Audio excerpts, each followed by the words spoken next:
Hadirin yang dirahmati Allah, budaya tak pegang mulut karena tak pegang mulut karena perintah Allah.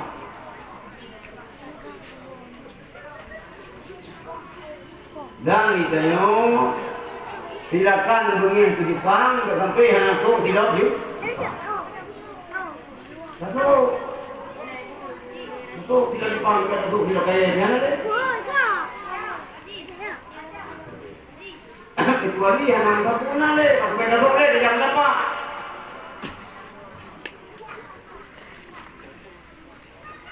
Memang hari ini macam Allah. Kelompok Wahabi yang aliansi siapa tuh? Baju dulu itu, mungkin adik-adik yang nak handphone, mungkin yang nak Facebook, nak baca, dia bikin kau itu. Karena kelompok Wahabi yang aneh, haikal kedua, ini kedua. Bid'ah, hari ini pakai BH. Nanti nama. Biraja cerita yang orang yang pakai BH bid'ah. Kullu bid'ah dalalah wa kullu dalalah finnar. Setiap bid'ah sesat, bikin yang sesat kamu lupa. Beda orang yang pakai BH ya, mantu lupa.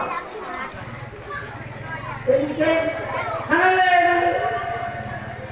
orang yang suka kecuali yang banyak yang boleh-boleh. Yang lahir jadi, yang lahir yang lupa termasuk mama haji. Pakai dia dulu, dia baru kata itu betul. Dia main bikin bisanya cara fatwa tu. Awal sebelum menterbit fatwa bid'ah pakai BH berinya. Nah fatwa yang bawah habis. Mau fatwa supaya kita yang ngawinnya ngajir sabah sama. Nyankan kuno itu kan mahram itu. Iban baru hadir, nabe hadir. Ini mau ngawinnya. Saya bikin koma. Ilang ngawinnya, ilang betul hotokan tu. Sekali ilang ngawinnya. Yang hukum agama hanjir sabah sama ngawinnya. Yang termarah. Ikut duit fatwa lewat ni. Baru jiut ulun agamnya berupir mau murinanya. Usah fatwa penuh. Model-model itu. Maka hari ini kepada Allah itu ulang-ulang bahwa kita bukan mulutnya hanya urusan yang semata. Sejarah mencatat luar Tuhrum terjadi peperangan antara ulul Islam dengan tentera salib untuk merebut Baitul Muqaddis.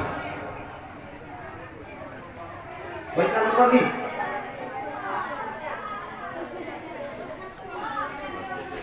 Jadi dengan ini ya. Luar Tuhrum terjadi perang antara ulul Islam dengan awak Kristen.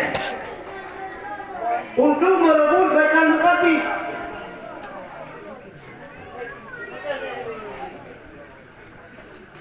Paruh luar. Menjelang 12 Rabiul Awal Menopah.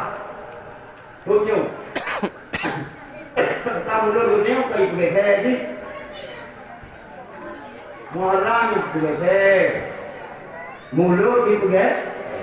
Natal 12 apa?